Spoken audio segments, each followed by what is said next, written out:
Welcome everyone to What the Force, and welcome everyone to What the Fandom. I'm Marie-Claire Gould, your host, and with me today is Troy David Millhoupt, who caught my eye originally when I feel like it was all over Twitter and Reddit, was this amazing poster that had the Knights of Ren and Kylo Ren staring out of Vader's castle with Episode 9 and A New Order, which I think is just like the most perfect title for Episode 9. So welcome, Troy. Thank you for having me. It's a pleasure. Thank you for agreeing to come on the show because I feel like art, and especially like fan art that we create because we're inspired by the wars and everything that happens, is something that's almost been fundamental from the beginning of Star Wars. It's, goes back to even Ralph McQuarrie doing concept design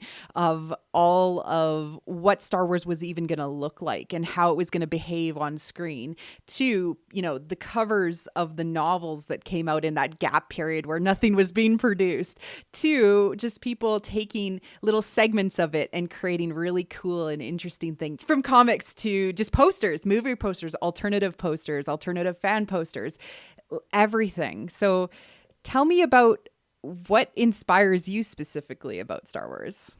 Yeah, absolutely. I would say for myself, it started like a lot of people as a kid. I was a big Star Wars fan.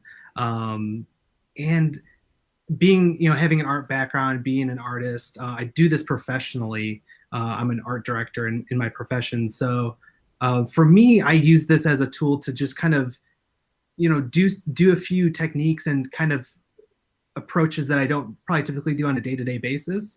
And it started with just, my love of Star Wars and just, I want to try, perfecting a few skills that I don't normally use. So I was like, I'm going to start doing this just for fun. And it's been that way from the beginning. I usually do this in the wee hours of the night once my family's sleeping, and just kind of go at it and start with a concept or something that I would like to see or haven't seen, or maybe even just taking approaches from the films itself and specific moments I really love, and trying to just recreate it just for the sake of, like you said, pure fandom and just joy. And really, The Force Awakens kind of, as the movie itself, it awakened in me the passion again, because as I mentioned, I started as a child being really into Star Wars, and then for a while, just being like a teen adolescent, getting into other things, getting my career off the ground. It's not that I wasn't a fan, but I wasn't as attached to it as I was when I was a child. And then leading up to, Disney purchases Lucasfilm and announcing that a new, Star Wars is coming out, it really kind of piqued my interest of like, wow, you know what? I've been a fan for all this time. I'm getting really excited again about this, that, I'm not that I haven't been, but I was just kind of a little detached from it for a little while. And just from there, just kind of exploded and just really getting back into it. So it's been exciting for me because it kind of reawoken my fandom, in a sense. Just like The Force Awakens. Exactly. Yeah. But yeah, it's been a fun ride for sure, and seeing the progression of where everything's heading. And I'm definitely more of a, not that I don't love other mediums of the comics, the books, the films are probably my biggest part of what I'm attracted to, just more of a time's sake, now, again, with my career, with a family, there's podcasts, like we're on this lovely podcast right now. There's so much out there and just so little time in the day I would love to just spend all my time just, reading everything and diving deep into it. But unfortunately, I don't have that opportunity with my schedule. So the films is kind of where I fall at for sure. What I love about your art style is that it, as you said, takes these moments, and it also goes to a very minimalistic style that captures the simplicity of the emotion that you feel in that moment when you saw that on screen, or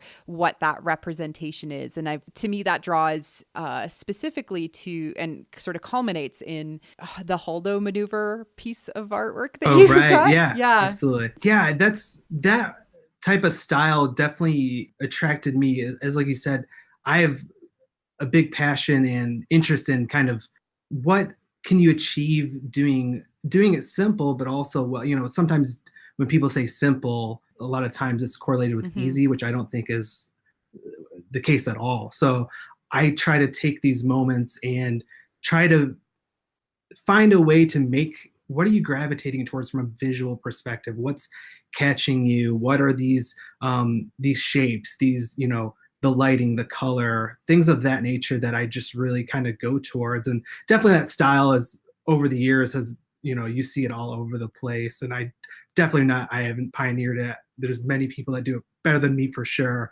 But I'm just attracted to that type of medium. And like I said, a lot of times that type of style and illustration is not something I do daily in my Mm-hmm. job. So I definitely was like, I want to really dive into this, and what a better way to do it on something that I really enjoyed. Star Wars was it. And I do other stuff too, other kind of movies, but definitely Star Wars is my kind of go-to in that type of style of artwork. So talking about the poster that specifically like had me get over my own fears of reaching out to somebody I don't know and say, "Hey, Troy, would you be interested in talking about this?" was the New Order poster. How did you Awesome. come up with that idea? Like a lot of the fandom, and there's kind of seeing a lot of backlash lately, especially after Last Jedi. We can talk about that in detail if we Yes, need to. please. But the speculation, it's a part of the fandom, and I'm all for it. And I know that it's kind of taking a negative turn, and I think what people's expectations, specifically with that film going into it, may have not gotten the result they wanted, and now it's becoming this whole kind of thing about, is speculation harmful for fandom and all these kind of movies. But for me, I'm just doing exactly what a lot of people do and just really trying to visualize it. Like, what do I want to see? So after that movie, like, what would I like to see next? Or what are some different moments? And maybe it's just taking a different perspective or different angle from previous moments. But with that piece specifically, I was like, man, Mm-hmm. it'd be really cool. What I'd love to see, especially if you see some of my work, I'm obviously real big fans of the Knights of Ren, which we know Yeah. so little about. And I'm just like, I want them to come back. And the Praetorian Guards, I thought would have been a good place for them. But I've read Rian Johnson's comments about, well, they got killed off and he really didn't want to disservice what JJ created. So Mm-hmm. now that JJ's coming back, I'm really hoping that they come back. And so for me, that was just, here's what I would like to see. I'd like them to, go back to Mustafar, to Vader's castle, and whatever the purpose may be. Maybe there's something in it that is of value. Maybe as Kylo at the end, he wants to start something new. Maybe he's going there to, like really destroy all this, get rid of it. Those kind of details are things that I think about. So, but just having them there is something I'd like to see, and especially with the Knights of Ren, with Kylo. And that's kind of where it all started, really. That's awesome because it's such a solid visual where you're like, there is already a story being told by where you put it, who you put there, what they're doing there. They're staring out of it. So, like, they've become either masters or they're exploring. And it is Mustafar. It is Vader's castle, which we saw like a really good version of in Rogue One. And it struck me because I was like, yeah, I want to see that version. I want to see that. And like, I feel like going back, because it's been a little while, we've been trying to schedule for a while. Back in like, I think it was early February, it was literally everywhere. Everybody was talking about this poster. Yeah, it was kind of wild. Yeah, it was like a lot of the work you don't know. And I do this for, like I mentioned, just the fun of it. I'm not selling these for any kind of, financial gain. It's just for doing it for fun in my own time.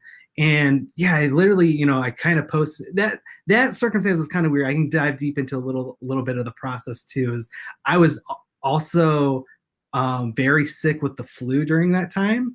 And I literally almost was like, had like a fever dream. And I was like, all right, I got to do this. I have to do this right now. So I actually started that piece at like 3 a.m. I have like a fever, and I just, worked on it and kind of put it out to the world, and then just went back, try to go back to sleep. And then, yeah, I wake up and just seeing it, like all these, mentions, and it's kind of picking up, like you said, on all these different platforms, which was really great. And it was cool to see that a lot of people were taken to it.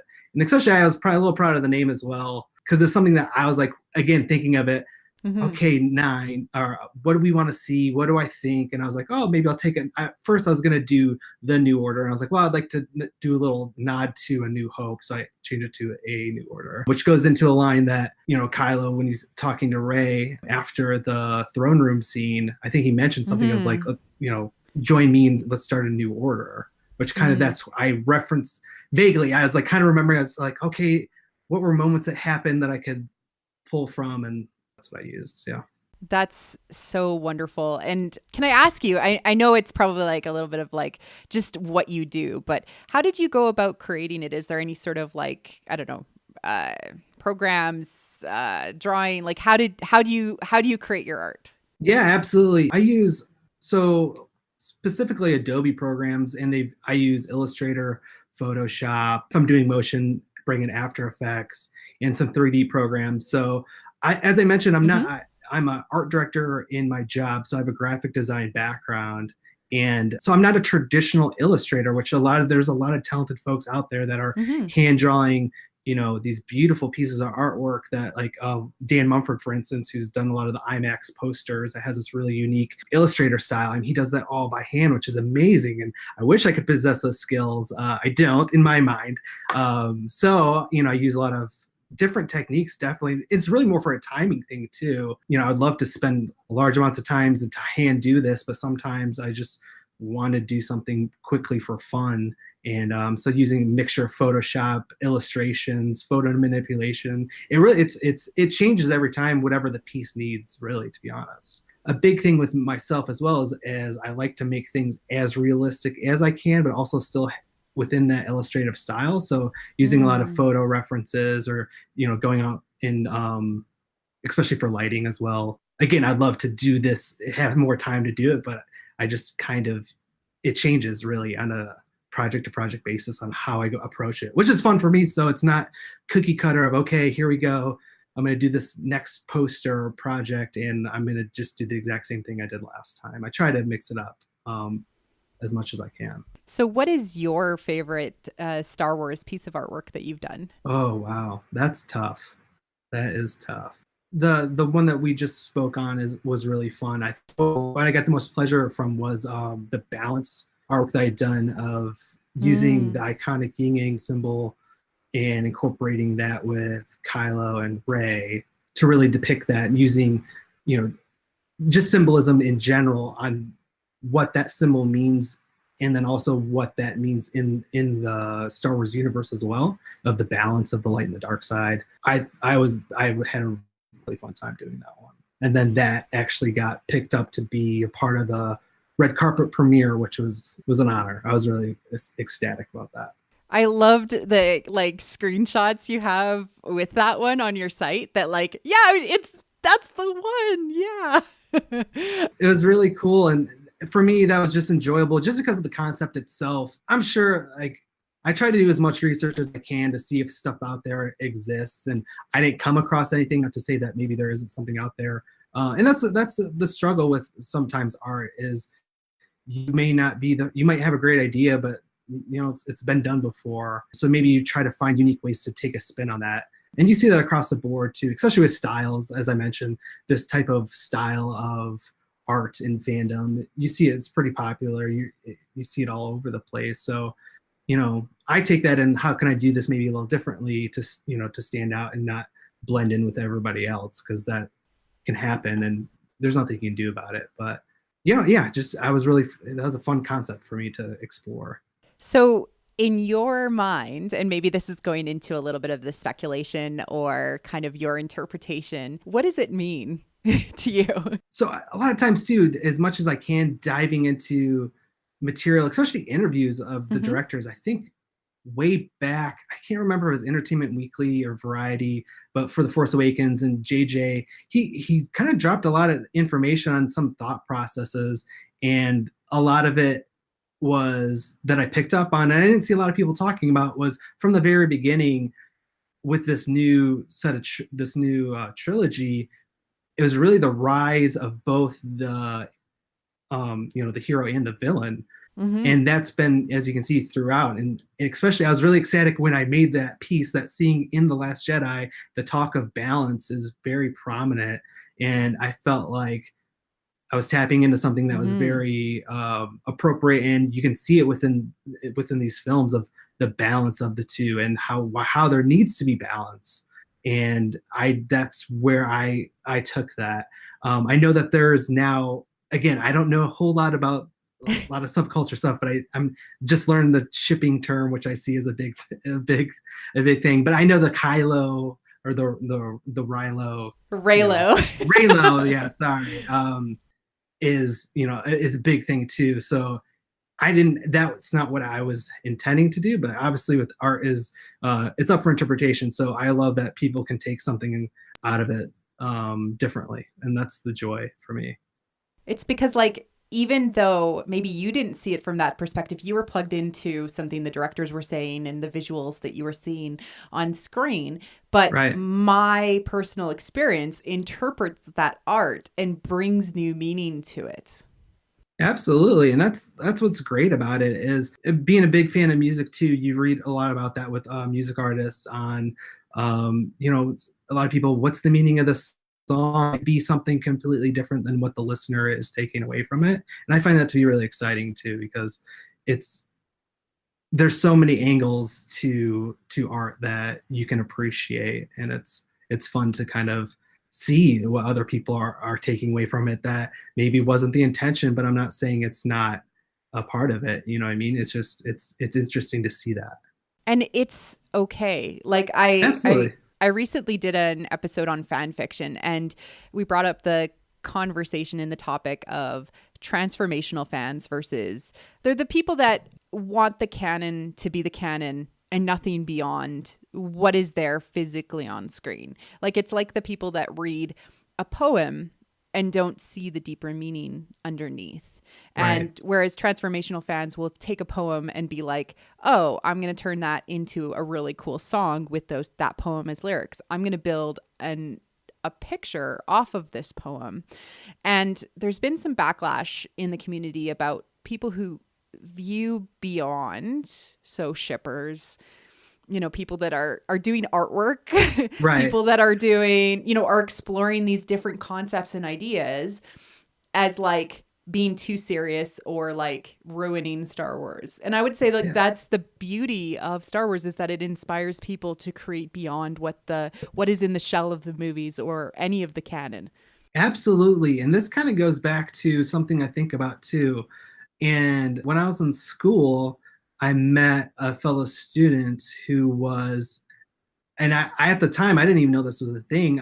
He follows the Jedi religion. Like I asked him, I was like, oh, so Wow. like what religion are you? Are you, he's like, no, I'm like, and he was big into, obviously I think it was Knights of the Old Republic was probably released around that time, and was deep into that and deep into the culture. And it made me think, I was like, wow, it's very fascinating that, this movie series that spawned into a fandom of, there's so much material, comics, books, artwork, that now there's a serious religion. I was like, it kind of blew my mind, and it was like, that's really cool, and I understand that people get passionate about it, but I think, and that's not a problem, but I feel like a lot of people are passionate about it and then are getting negative because maybe things are, people are interpreting things different than they think. And I think a lot of folks just need to go back to we all love this, for different reasons, and we should embrace that instead of, no, you're wrong or I'm right type of mentality, which is really, it's an interesting time for sure.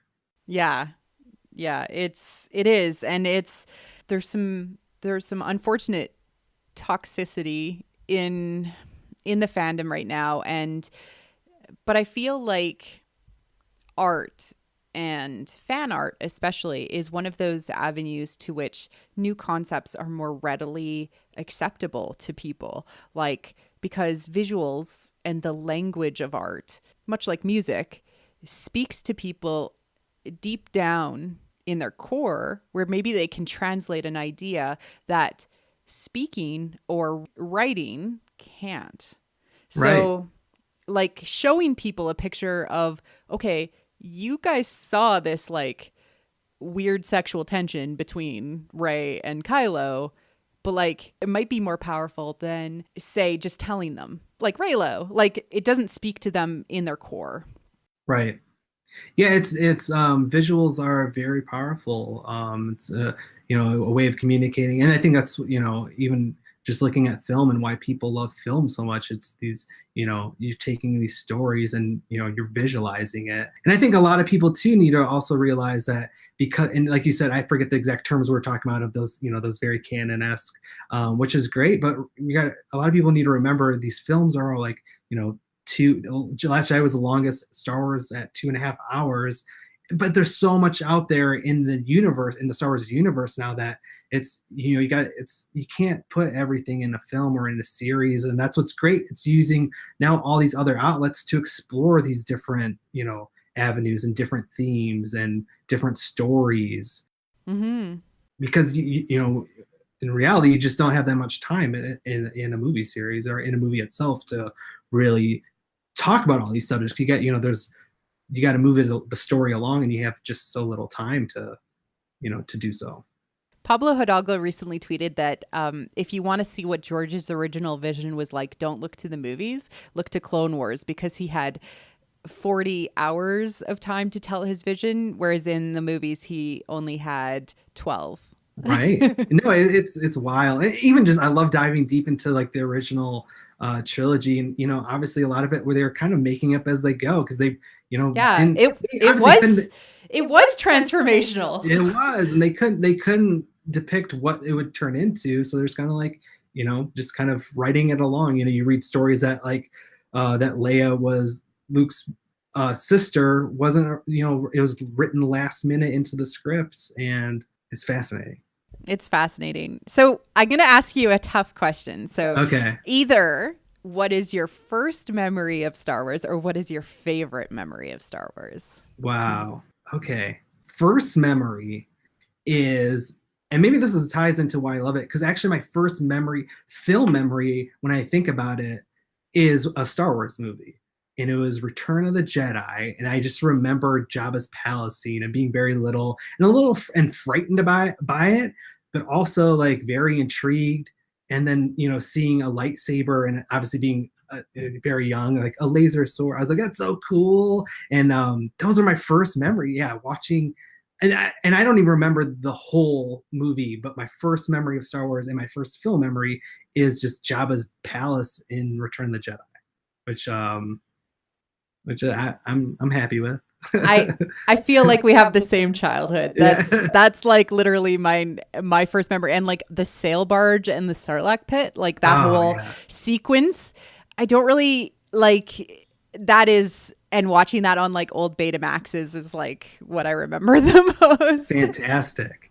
Yeah, there's something about it, and I love a lot of parts of film of the series, but I think the ending of Return of the Jedi, as great as it is, I think my favorite part is the whole Jabba sequence. When I'm thinking about it really hard, that might change, but yeah, I love it.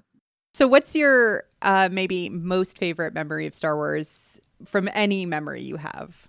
Right. Wow, this is a hard one, and I haven't even thought about it, but giving some thought in this moment, again, going back to childhood, I just love I guess what Star Wars did with piquing imagination. And I remember I grew up in Indiana and was in the kind of snow belt of the lake effect kind of area. So growing up, we'd have like feet of snow. And I just remember, watching Empire Strikes Back and Hoth, and just like, oh, just loving it. And I'd go outside in the snow with, at the time, obviously the Star Wars toys were nowhere near what they are right now. So I'd use a flashlight as my lightsaber, just out in the snow, just, just playing and just using my imagination of making up these, my own adventures in that world. And it was just so much fun. And I think, again, just speaking on just what it peaked in being a creative person, just my imagination and what's out there, and the possibilities of science fiction and in general. And with the imagination realm, like you've been probably thinking about scenes and artwork that was trained in you from having to fill the void that there was like literally nothing to fill. Like Right. there wasn't anything out there. So you filled it, and then that almost trained your brain a little bit to be like, oh, what could happen as you Absolutely. grew into a creator. Absolutely. And I mean, I used to subscribe as a little kid to like Star Wars Insider magazine and just like obsessively just look over even at like the product, the sales of like all the different t-shirts. And I would just look, it was kind of, when you think about it, kind of odd. It's not like a graphic novel or anything. I'd just be peering at all these, just anything Star Wars. And I'd just be immersed in it and just loving it. So we have a few minutes left. Would you like to talk about what you speculate will happen in the future a little bit more? Oh wow, it's tough because yeah, I want to see. I don't know if I want, and I think I saw you tweet about this. Was it yesterday about Asking what the hashtag was for Ben Solo's redemption, redemption? because I found something really interesting. I'm going to do an entire episode on it, but I found something in like a book of Okay, Star Wars, and it to me spells out a redemption arc for Ben, right. and I was like, what? I know, And and that's you know, that's where I'm at. I don't know if I want to see it, and I'm not going to say I'm going to be mad if I do see it. I'm at the point now where I haven't really given it too much thought, other than like I do want to see him almost like build like both Ray and Kylo build up, what they think needs to be the new orders of their fractions. Like I want Ray to build up a new Jedi Order and to see on screen, a multi a battle sequence of having multiple force users and multiple lightsabers. I know in the prequel trilogies, you saw a little bit of that in Attack of the Clones, I believe, but I don't just kind of see, I just really want to see that and to kind of see what they envision needs to happen. Because that's what's great about it is it's, Luke passing on, trying to say, he thinks it needs to end, but maybe Ray thinks, I don't think it does need to end, but it needs to be different. Something needs to be different about it. I'm really right. excited about that. What are the possibilities? Like, what's going to be different? And I love The Last Jedi in terms of exploring the Force differently. And I know some people didn't like that, but it's great because it's, it makes you think, wow, maybe there's just all these areas of the Force that we haven't really tapped into that's possible. And now let's see that, because it gives a nice fresh spin to something that has been going on for a long time. This film franchise. So it's Yeah. just what do you don't want to repeat and do the same things over. So how do you do that? So I find that fascinating. I'm excited to see what are these new areas that it's going to go, or what doors can it open that we're maybe a lot of fans weren't expecting or thinking of. Because as much as I'd be fine with the redemption story, to me it'd feel like another closing of Return of the Jedi, the redemption of Vader and and Anakin. I maybe don't want to see another. Okay, the third in the trilogy is the redemption, and that's how we end it. It'd be great to see something different, but I wouldn't be opposed to it. I do want to see maybe something what fans are not expecting, that's what I enjoyed about The Last Jedi. I know a lot of people did not, which is surprising coming off of The Force Awakens, and how a lot of fans you saw, especially online, saying it followed too closely to A New Hope. Oh, fans don't know what they want. I know it's like damned if you do, damned if you don't situation. My thoughts about The Last Jedi are complicated in that it took me a long time to process how I felt about it, because I liked it, but I didn't really know what it was trying to tell me. And in the end, I feel like The Last Jedi gave me the Star Wars movie I never knew I wanted. And what it has done is, and if you look at it from, a critical lens, is that it's widened the audience to include more, things for ladies. Like really, that is the truth. There is more lady characters than there have ever been strong female characters. There's more strong storytelling that involve how people feel, Right. and that's deeper motivation than sometimes you get in Star Wars movies. Although there is a lot of emotion throughout the saga from how Luke feels. He goes against Yoda and Obi-Wan's recommendation to kill his father. He challenges that opinion of, I can save him. He says that to them. He knows he can't kill his own father. And that's the right choice. And going with knowing that attachment was how he was going to save him. And he went with it. And it was troubling to him. He was being tortured by this idea that he might have to try to kill his own father. It's just powerful. But it's being told from a different angle that widens the audience and doesn't take away, hopefully, from too many of people who feel like the stories aren't for them any longer. Absolutely. I'm glad. So you taking that you did enjoy The Last Jedi. Yes, I loved it. I take it. Yeah. Great. I felt like a lot of people when I came out of the theater, I really did enjoy it the first time, but I was a little taken back and I was like, okay, that's not what I was expecting. But I enjoyed that. I enjoyed like, hey, well, that's cool. And that's what's tough about speculation. And especially I probably contribute to some of that of creating this artwork that I'm just kind of what would I like to see or what I think would be cool. And if it doesn't happen, it doesn't happen, but I'm okay with that. And I remember a piece that I did early on, rumors of, I think it's because now knowing that Adam Driver was on set in Ireland, to do those kind of force connections, I think Ryan said that he was just offset to help Daisy get that emotional connection when filming it. But at the time when I think there was a report of seeing him there, I think it was like Kylo and the Knights of Ren are gonna, ambush Rey and Luke on Octo. And I did a piece about that. And I remember a lot of it kind of going off as well on the internet of people thinking it was like a production leak, so to speak. And it was kind of and to me that was fascinating, but it's just me seeing like, yeah, I would love to see that. It'd be great to see, and that didn't happen, as we know. And I'm okay with that. And it's just, to me, it was just fun of just what are the possibilities, and if they don't happen, they don't happen. And there's things that happen that I wasn't expecting, which I was really excited about. I tend to not take production news very seriously because you don't know the whole truth. You're only seeing part of it. And yeah, although it's really interesting to hear that some fan fiction people called that whole Force Skype connection, and they called it. They wrote stories, novel length stories about this. And it's there was a lot of the fandom that jumped on the idea that Kylo is evil through the bone, through end to end evil, and he would be bitter and want revenge on Rey. He doesn't seem to want revenge at all. It was completely the opposite. He saw something in her that he feels in himself, which is the start of humanizing him as a person. Right. And I found that really interesting.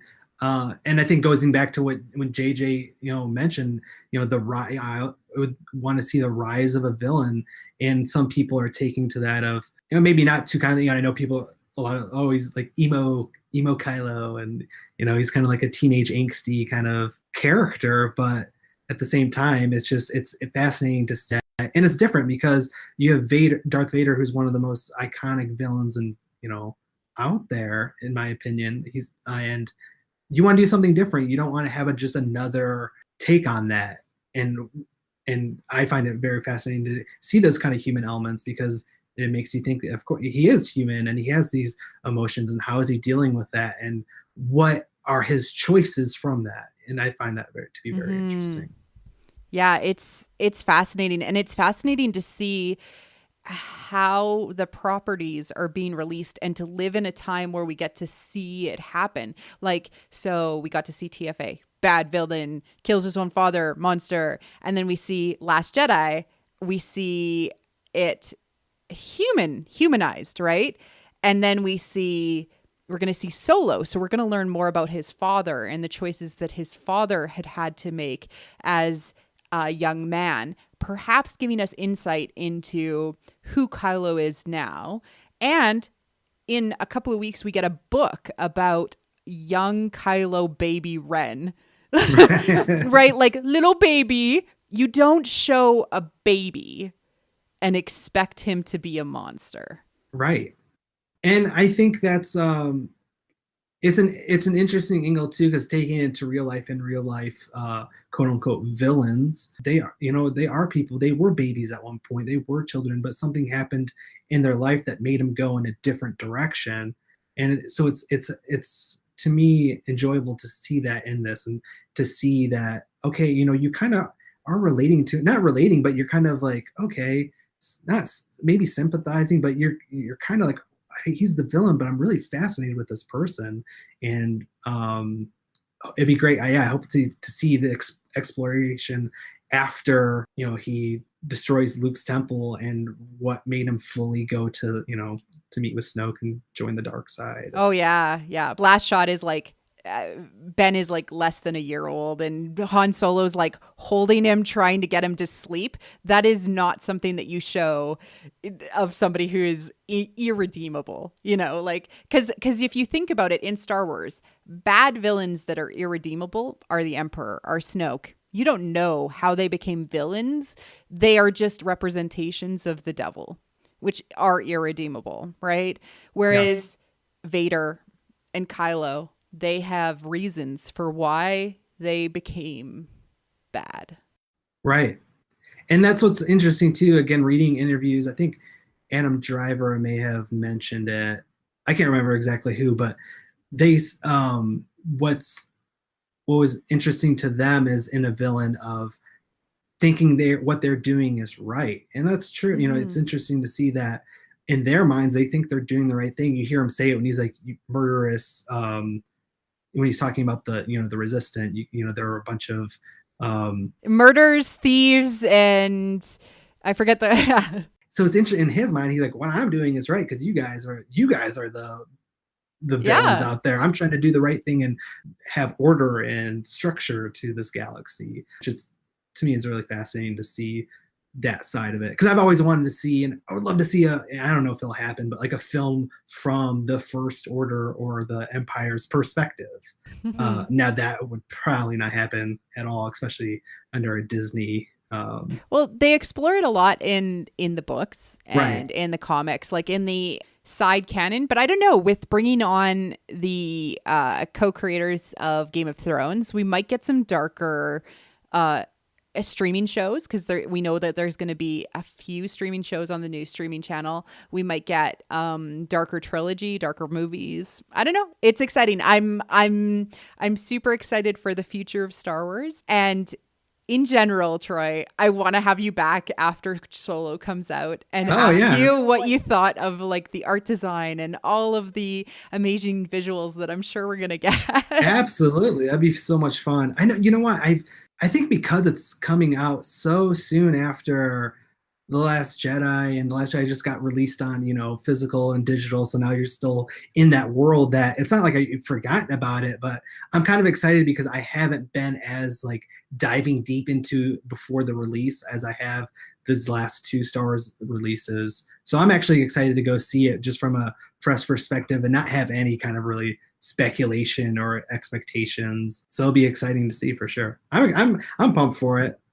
And it's Star Wars, so I know it's Star Wars, and I try to view canon in like a blank slate. Like, okay, what are the storytellers trying to tell me? I'm not going to come in any longer with any expectations. Just try to come in and experience it, because I learned my lesson with The Last Jedi. and it was the Star Wars movie I never knew I wanted, and it blew my mind. It was one of the inspirations for me starting a podcast, some of the inspiration for you doing artwork. And, that's where we're at, this new age of canon.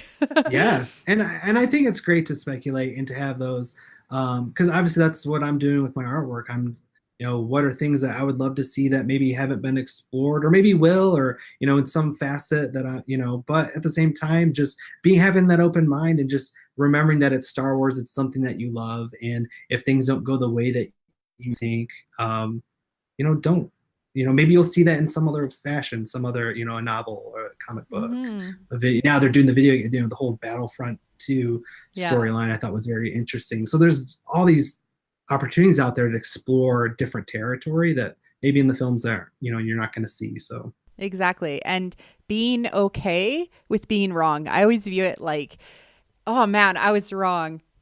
Star Wars is smarter than me. Yeah, it's funny. They literally have hundreds of people working on these things, and it's just me. Day in and day out, and I'll spend a few hours a day thinking about it, and I've cracked the code. And I know, I know. I know. And I love feeling the wonder again, and that's what Star Wars does for me. And so thank you, Troy, for coming on the show and giving me insight into art and giving me your thoughts behind and your kind of process behind how you come up with this amazing visuals. Do you want to let people know where they can find you? Yeah, absolutely. You can find me on Instagram and Twitter at Troy David Mill. My portfolio website is td-designs.com. And yeah, that's feel free to give me a shout, say hi. I'm open. I love talking Star Wars, so this is really fun. Thank you so much for coming on the show. This has been What the Fandom, talking about art with Troy David Millhoupt. And if you would like to track us down, we're at WT Force Show on Twitter or whattheforce.ca on our website. We're available iTunes, Google Play, Stitcher, and really anywhere podcasts are found. And so feel free to reach out to us and start a conversation.